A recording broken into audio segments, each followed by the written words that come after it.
اسلام started something very strange, بڑا اجنبی سا تھا, اور پھر پلٹ جائے گا اپنی اجنبیت کی طرف. یعنی ایسا دور آئے گا جس میں you will feel completely comfortable in Centaurus Mall and you will feel uncomfortable in masjid. You will feel completely comfortable in a concert and you will feel uncomfortable between some Maulvis.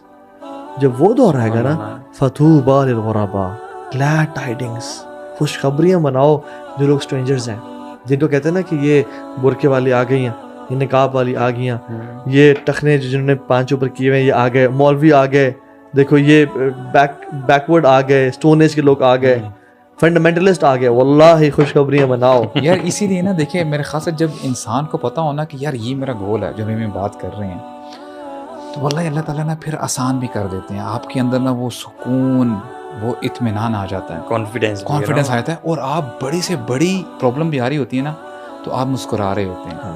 اور eventually I am going to that place, I am going to that غرفہ. ایک tip دوں, اپنے آپ کو نا repeat کریں, یجزون الغرفۃ بما صبروا, یجزون الغرفۃ بما صبروا.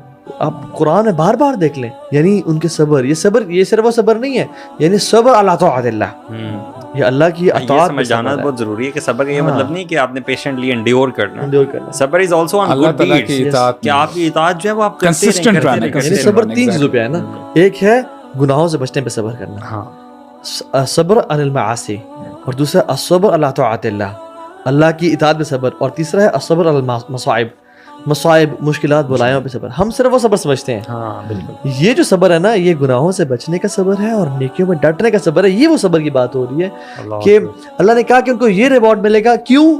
کیونکہ وہ یہ کرتے تھے, وہ صبر کیا کرتے تھے. They used to patiently endure the taunts and the تانے ساس کے, بہو کے, یہ وہ سارے. And for some people you know who are not aware of these آیات, وہ یار یہ دیکھ کے یہ سمجھتے ہوں گے یار مسلمان کتنے oppressed ہیں, کتنی تکالیف میں, ان کو مار پڑ رہی ہے ہر جگہ. ٹھیک ہے, یہ جو لوگ ہیں جن کو مار پڑ رہی ہے, قیامت کے دن اپنا ریوارڈ دیکھیں گے جو, ٹھیک ہے, کہ یہ جو ہمیں مار پڑی ہے اس کی وجہ سے جو ریوارڈ ہے, وہ یہ خواہش کریں گے کہ کاش اس دنیا میں نا ہماری جلدوں کو کینچیوں سے کاٹا جاتا تاکہ ہمیں اس کا ریوارڈ ملٹیپل فولڈ زیادہ ملتا. ہم نے تو وہ جو تکالیف آئیں جن پہ ہم صبر کیا کرتے تھے, ان کا ریوارڈ اتنا زیادہ اللہ تعالیٰ نے دیا. وہ یہ نا ہم کو امام ابن تیمیہ کہتے ہیں نا کہ اگر ان نان مسلمس کو پتہ چل جائے کہ واٹ ریوارڈ از اویٹنگ اس, تو یعنی ہم ہمارے دل میں کیا ہے, یعنی کس چیز کی خواہش, تو یہ ہم سے نہ لینے کی تلواروں کے زور پہ ہم سے لینے کی کوشش کریں گے. دے ڈونٹ نو, یعنی اولئک یجزون الغرفہ,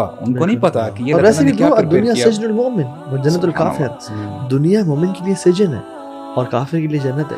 تو جو بھی ٹونٹ سن رہے ہیں نا, جو بھی مشکلات ہیں, آپ کو اسلاموفوبیا ہے, جو بھی سن رہے ہیں, اپنے آپ کو یہ کہیں وَيُلْقَوْنَ فِيهَا تَحِيَّةً وَسَلَامًا.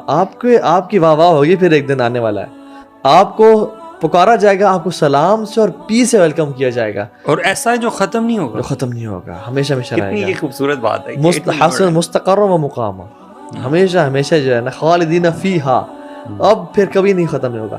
سو نا اٹس ورتھ اٹ مین. وہ کہتے ہیں نا کہ this effort is worth it. So واللہ these qualities are worth it. اور ویسے بھی ہم نے ابھی ظلم زیادتی کی بات کی, تو یہ دعا کثرت سے کرنی چاہیے. اللہم انی اعوذ بک من الکفر والفقر والقلۃ والذلہ واعوذ بک من ان اظلم او اظلم. جو آخری بات میں یہ ترجمہ کرتا ہوں کہ اللہ میں تیری پناہ میں آتا ہوں کہ کوئی مجھ پہ ظلم کرے یا میں کسی پہ ظلم کروں, تو اللہ سے پناہ بھی مانگے. مسلم از نیور اے پرسن جو کہ ویٹ کرا میرے پہ ظلم کیا جائے. نہیں, وہ ظلم سے بچتا ہے, نہ وہ ظلم کرتا ہے, نہ وہ ظلم کو سہتا ہے. اگر وہ نکلنا چاہے وہ نکلنا چاہتا ہے, لیکن کبھی کبھی حالات اتنے ٹائٹ ہو جاتے ہیں کہ وہ ظلم کو برداشت کرنے کے علاوہ چارہ نہیں ہوتا, تو پھر وہ اللہ سے دعا کرے کثرت کے ساتھ اور صبر کرے. انشاءاللہ اپنی ریوارڈ پہ نظر رکھے انشاءاللہ.